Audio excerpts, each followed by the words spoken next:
Hello, welcome back to my channel. അപ്പോൾ ഇന്നെന്താ ചെയ്യാൻ പോകുന്നത് വെച്ചിട്ടുണ്ടെങ്കിൽ വെറും 2 രൂപേൻ്റെ ബ്രൂ കോഫീൻ്റെ പൗഡർ വെച്ചിട്ട് ഒരു ഫേസ് സ്ക്രബും ഒരു ഫേസ് മാസ്കും ചെയ്യാൻ പോവാണ് കേട്ടോ. ഇത് 100% ഇത് സക്സസ് ആണ്, വർക്കിംഗ് ആണ്. ഞാനിത് യൂസ് ചെയ്യാറുണ്ട്. എത്രയും പെട്ടെന്ന് വീഡിയോയിലോട്ടേക്ക് പോവാം. ഇതിനായിട്ട് നമ്മൾ എടുക്കുന്നത് 2 രൂപേൻ്റെ ഒരു ബ്രൂ കോഫീൻ്റെ പൗഡറാണ് കേട്ടോ. അപ്പം നമുക്കൊന്ന് കട്ട് ചെയ്ത് പാത്രത്തിലേക്ക് ഇട്ട് കൊടുക്കാം.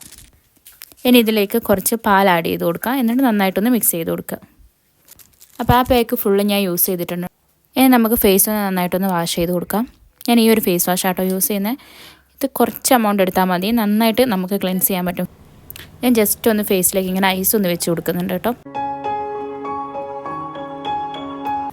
നമ്മൾ ആദ്യം മിക്സ് ചെയ്ത് വെച്ചില്ലേ, ഇനി നമുക്കത് ഫേസിലേക്ക് നന്നായിട്ടൊന്ന് അപ്ലൈ ചെയ്ത് കൊടുക്കാം. ഫസ്റ്റ് ഞാൻ ഈ ബ്രഷ് വെച്ചിട്ടാട്ടോ അപ്ലൈ ചെയ്ത് കൊടുക്കുന്നത്. അതെന്തിനാ അപ്പോൾ ബ്രഷൊക്കെ വെച്ച് തേക്കുന്നതെന്ന് വെച്ചിട്ടുണ്ടെങ്കിൽ വെറും പട്ടിഷോ. കുറച്ച് നേരം കഴിഞ്ഞാൽ അത് ഞാൻ കൈ വെച്ച് മസാജ് ചെയ്യും. അപ്പോൾ അതിന് മുമ്പ് എനിക്ക് ബ്രഷ് ഉണ്ടെന്ന് നാലാളെ കാണിക്കണമല്ലോ. ഇനി നമുക്കിത് ഫേസിലേക്ക് നന്നായിട്ടൊന്ന് അപ്ലൈ ചെയ്ത് കൊടുക്കുക. ചെറുതായിട്ടൊന്ന് സ്ക്രബ് ചെയ്ത് കൊടുക്കുക കേട്ടോ. അപ്പോൾ നന്നായിട്ടൊന്ന് അപ്ലൈ ചെയ്ത് കൊടുത്തിട്ടുണ്ട് കേട്ടോ. അപ്പോൾ ഇനി എന്താ ചെയ്യുന്നതെന്ന് വെച്ചിട്ടുണ്ടെങ്കിൽ നമ്മൾ നേരത്തെ അപ്ലൈ ചെയ്തില്ലേ, അതിൻ്റെ മിക്സ് കുറച്ച് ലൂസായിട്ടായിരിക്കും ഉണ്ടാവുക. അതൊന്ന് ടൈറ്റ് ആക്കാൻ വേണ്ടിയിട്ട് അതിലേക്ക് നമുക്ക് കുറച്ച് കടലപ്പൊടി അപ്ലൈ ചെയ്ത് കൊടുക്കാം. എന്നിട്ട് നന്നായിട്ടൊന്ന് മിക്സ് ചെയ്യുക. അപ്പോൾ ഇത് നെക്കിലും ഇയറിലും കൂടെ അപ്ലൈ ചെയ്യാൻ ആരും മറക്കരുത്. എന്നിട്ട് ഇത് നന്നായിട്ടൊന്ന് അപ്ലൈ ചെയ്തതിൻ്റെ ശേഷം നമുക്കിതൊന്ന് ഉണങ്ങുന്നത് വരെ വെയിറ്റ് ചെയ്യണം കേട്ടോ. അപ്പോൾ ആരും സംസാരിക്കുകയൊന്നും ചെയ്യരുത്. അപ്പോൾ ഇത് നന്നായി ഉണങ്ങി ടൈറ്റ് ആയിട്ടുണ്ട്. ഇനി നമുക്കിത് നല്ല വെള്ളം കൊണ്ട്, തണുത്ത വെള്ളം കൊണ്ടൊന്ന് വാഷ് ചെയ്ത് കളയാം. കണ്ടോ, ഇത് നന്നായി ഡ്രൈ ആയി. ഇപ്പോൾ കയ്യിലൊന്നും ഒട്ടുന്നില്ല. ഈ ഒരു സ്റ്റേജ് ആകുമ്പോൾ നമുക്ക് കഴുകിക്കളയാം. ഇതിനായിട്ട് ഞാൻ നോർമൽ വാട്ടറാണ് കേട്ടോ യൂസ് ചെയ്യുന്നത്. ഞാൻ ജസ്റ്റ് ഒന്ന് ഇവിടെ ഇങ്ങനെ ഫേസിലൊന്ന് വെറ്റാക്കിയിട്ട് ഇതൊന്ന് ജസ്റ്റ് ഒന്ന് വൈപ്പ് ചെയ്ത് കാണിച്ചു തരാം. ഇപ്പോൾ തന്നെ നമുക്ക് നല്ലൊരു ഡിഫറൻസ് കാണും. ആ ഡിഫറൻസ് കണ്ടിട്ടാണ് എൻ്റെ കണ്ണ് തള്ളി പുറത്ത് വന്നത് കേട്ടോ. ഇനി നമുക്കും ജസ്റ്റ് നന്നായിട്ടൊന്ന് വെറ്റാക്കിയിട്ടൊന്ന് വൈപ്പ് ചെയ്ത് കളയാം. ഞാൻ ഇങ്ങനെ വൈപ്പ് ചെയ്ത് കഴിഞ്ഞിട്ട് ഞാൻ നന്നായിട്ട് വെള്ളം വെച്ച് വാഷ് ചെയ്യും കേട്ടോ.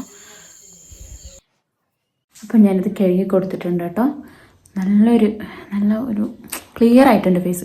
വെളുത്തിട്ട് പാറാതെ വിചാരിച്ചിട്ടൊന്നും അത് ചെയ്യാൻ നിൽക്കണ്ട. വെളുത്തിട്ടൊന്നും പറ്റാത്ത ഒരു കെമിക്കൽ ട്രീറ്റ്മെൻ്റ് ഒന്നും അല്ലല്ലോ. പക്ഷെ മുഖം നന്നായിട്ടൊരു വ്യത്യാസം തരുന്നുണ്ട് കേട്ടോ. നല്ല ബ്രൈറ്റ് ആയിട്ടുണ്ട്. ഞാനിനി കുറച്ച് ഐസ് ക്യൂബ് എടുത്തിട്ടൊന്ന് ജസ്റ്റ് ഒന്ന് ഫേസിലാക്കി കൊടുക്കുന്നുണ്ട്. അപ്പോൾ ഓക്കെ. ഇപ്പം നമ്മൾ ഈ മാസ്ക് ഒക്കെ ഇട്ട് കഴിഞ്ഞിട്ട് നല്ലൊരു ഫ്രഷ് ഫീലിംഗ് ഉണ്ട് കേട്ടോ. വെളുത്തിട്ട് പാരാന്ന് വിചാരിച്ച് ആരും ഇത് ചെയ്യാൻ നിൽക്കണ്ട. പക്ഷെ കുറച്ച് മുഖം ഒന്ന് ബ്രൈറ്റ് ആക്കണം, കുറച്ച് ഡാർക്ക്നെസ് ഒക്കെ പോകണം എന്നുള്ളത് യൂസ് ചെയ്യാം. ഫസ്റ്റ് യൂസ് തന്നെ നമുക്ക് അത്യാവശ്യം റിസൾട്ട് കിട്ടും. പിന്നെ നന്നായിട്ട് വേണമെന്നുണ്ടെങ്കിൽ ഒരു 2-3 ദിവസം കണ്ടിന്യൂസ് ആയിട്ട് നിങ്ങൾക്ക് യൂസ് ചെയ്യാം. അപ്പോൾ എല്ലാവരും വീഡിയോ കണ്ടു ഞാൻ വിചാരിക്കുന്നു. നിങ്ങൾക്ക് ഇഷ്ടപ്പെട്ടെന്ന് വിചാരിക്കുന്നു. അപ്പോൾ എന്തായാലും ഒന്ന് ട്രൈ ചെയ്ത് നോക്കിയിട്ട് ഫീഡ്ബാക്ക് താഴെ കൊടുക്കണം കേട്ടോ. ആർക്കെങ്കിലും ഒക്കെ യൂസ് ചെയ്യണമെങ്കിൽ ഹെൽപ്ഫുൾ ആയിക്കോട്ടെ. അപ്പോൾ മറ്റൊരു വീഡിയോയിൽ കാണാം. ടാറ്റാ.